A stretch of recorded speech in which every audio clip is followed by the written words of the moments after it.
इस विषय में भी शामिल नहीं हुआ 8 दिन तक। मैं शामिल तब हुआ जब बच्चों को यहाँ मारा गया।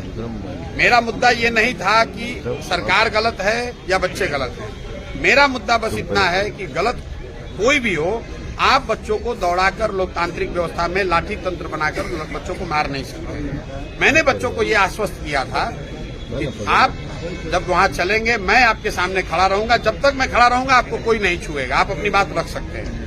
कल 6 घंटे में था बच्चों के साथ।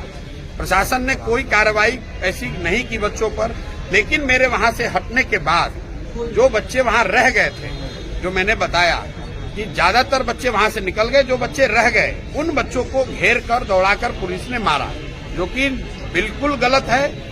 प्रशांत किशोर वहां घटना स्थल से हटे हैं, पटना से नहीं हटे हैं, बिहार से नहीं हटे हैं। अगर बच्चों को मारा है तो उनको भुगतना पड़ेगा। जो भी रूल ऑफ लॉ में प्रोविजन नागरिक होने के नाते हमको उपलब्ध है, उन अफसरों पर कार्रवाई हो, उसके लिए पूरी ताकत लगाएंगे। उनको ह्यूमन राइट्स में ले जाएंगे, उन पर केस करेंगे और आगे ये सुनिश्चित करेंगे कि अब जब तक अगर आगे कभी धरना प्रदर्शन होता है तो मैं देखना चाहता हूं कि प्रशासन कैसे हमारे जाने के बाद भी उनको कैसे। लेकिन विरोधियों ने कहा आपने गलत फहमी में उन्हें वहां गांधी मैदान ले जाते हैं आप उन्हें, और बीच में औजार में छोड़ के आप उन्हें पिटवाते हैं। मेरे भाई, गांधी मैदान में छात्र संसद हुआ, ये निर्णय बच्चों का था। गांधी मैदान में 15,000 बच्चे आए, वो निर्णय बच्चों का था। वहां से सब लोग चले, ये निर्णय बच्चों का था। हमारा निर्णय ये था कि अगर आप गांधी मैदान में जुटोगे तो आपको कोई लाठी नहीं चलाएगा। सरकार जो ये कह रही है कि गांधी मैदान का हमने परमिशन नहीं दिया। मेरे भाई ये बताइए कि गांधी मैदान में 100 आदमी को जुटकर मीटिंग करने के लिए क्या परमिशन चाहिए? गांधी मैदान में कल से दौड़ने के लिए परमिशन चाहिए? क्या गांधी मैदान में बैठ के खाना खाने के लिए परमिशन चाहिए? वहां कोई रैली नहीं हुई, कोई उपद्रव नहीं हुआ, सरकारी संपत्ति को नुकसान नहीं पहुंचाया गया। किस बात का परमिशन लिया जाए?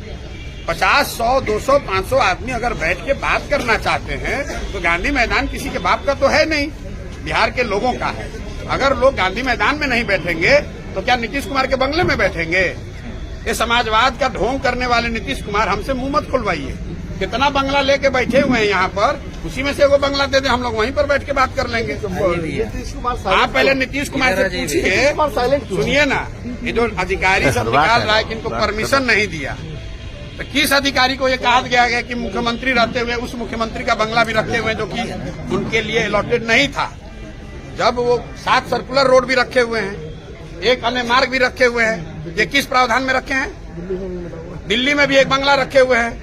बताइए भला ये इनको कितना बंगला में रहेंगे ये? और बच्चे अगर गांधी मैदान में जाके बैठ रहे तो कहते परमिशन नहीं है। मतलब ये नए निजाम हो गए हैं, ये नए राजा हो गए हैं। इनको लोकतंत्र से मतलब नहीं है, जनता से मतलब नहीं है। यहाँ बैठ के अपने बंगले से टहलने जाते हैं 7 सर्कुलर में, नाश्ता करेंगे 1 अन्य मार्ग में, और दोपहर का खाना खा रहे हैं दिल्ली के कामराज रोड में। ये सब बिहार के लोगों का पैसा है, और बिहार के बच्चे गांधी मैदान में बैठ रहे हैं तो कह रहे हैं कि परमिशन नहीं है। तो भैया परमिशन नहीं तो बिना परमिशन के बैठेंगे, पकड़ो। क्यों नहीं आप तेजस्वी और पप्पू यादव को कहते हैं साथ आपके साथ आके चलो? अरे भैया साथ का हम तो कह रहे मेरे आगे चलो भाई, तुम ही नेतृत्व ले लो। चाचा तुम्हारे हैं मुख्यमंत्री, भाई मुख्यमंत्री तो इन्हीं के चचा है ना। अभी कल तक तो इन्हीं के साथ उप मुख्यमंत्री थे, उनके साथ बैठे, उनके साथ बैठ के सरकार बनाए थे, तो उन्हीं के साथ बैठ के तय कर रो भाई, बच्चों को दिलवा दो। प्रशांत किशोर का वीडियो शेयर कर रहे हैं। अरे छोड़िए ना, प्रशांत मेरा वीडियो शेयर कर रही है, दिखा रहा है कि कितना बेचारे घबराहट में है। अपना वीडियो एजुकेशन का अपना अनुभव ये रहा कि एक सौहार्दपूर्ण माहौल में मुख्य सचिव और गृह सचिव ने बच्चों से बात करी, उनकी बातों को ध्यान से सुना, अपने लहजे से कुछ उन्होंने अपने तर्क भी रखे, लेकिन जो मैं समझ पाया हूं कि उन्होंने कोई निर्णय नहीं दिया है। ज्यादातर बातों पे उन्होंने ये कहा कि हम इसको देखेंगे या सोचते हैं, विचार करते हैं, कोई निर्णय लेते हैं। उन्होंने शायद ये भी बताया कि कई विषयों पर कि ये तो मामला हम 24 घंटे में इसकी जांच कर सकते हैं। तो इसीलिए सब लोग बैठकर बात किए कि अगर उन्होंने 24 घंटा कहा है तो उनको 48 घंटे का समय दें, ताकि वो उनके पास समुचित अवसर हो इन चीजों को एसेस करने का, जांच कराने का और फिर उस पर निर्णय लेने का। आप पर आरोप लगा कि प्रोटेस्ट को आपने हाईजैक कर लिया है, डाइवर्ट कर दिया है, जो लाठीचार्ज। मेरे भाई, हम आपके माध्यम से सब उन नेताओं से जो प्रोटेस्ट के नायक बनना चाहते हैं उनसे आग्रह कर रहे हैं, भैया आ जाओ, आप नेतृत्व करो, हम तुम्हारे पीछे चलेंगे। आओ तो पहले घर से निकलो तो भाई, घर में बैठे बैठे ट्वीट कर रहे हो, एक दिन बच्चों के साथ खड़े नहीं हो रहे हो, 1 रुपए से उनको मदद नहीं करते हो, एक बार वहां खड़े नहीं होते हो। 6 घंटा प्रशांत किशोर वहां खड़े थे और जब तक खड़े थे किसी बच्चे पर एक लाठी भी नहीं पड़ी। जब प्रशांत किशोर चले गए तब उसके बाद प्रशासन कायरतापूर्ण तरीके से रात में बच्चों को घेर कर मार रहे हैं, ये सही बात नहीं। और उसके लिए मैंने कहा है कि जिन लोगों ने हमारे जानने के बाद लाठी चलवाई है उन पर लीगल कार्रवाई, जो भी रूल ऑफ लॉ है, ह्यूमन राइट्स है, कोर्ट्स है, उन अफसरों को वहां खींचकर ले जाएंगे, छोड़ेंगे नहीं। उन पर कार्रवाई होगी, उनको भुगतना पड़ेगा।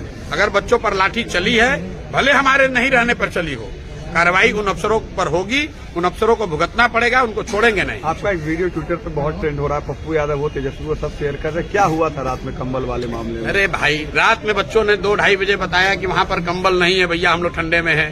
तो हम वहां गए थे देखने, 2 लोग वहां पहले से टुटपुंजिया कोई बैठे हुए हैं, अपना हल्ला गुल्ला कुछ कर रहे थे। वो जो बच्चे वहां बैठे हुए हैं उसको चिंता नहीं है, उसकी चिंता है कि अब गर्दनी बाग में हम इसके नए मठाधीश हो जाएं। ये सब चलता रहता है, इसका कोई मतलब नहीं।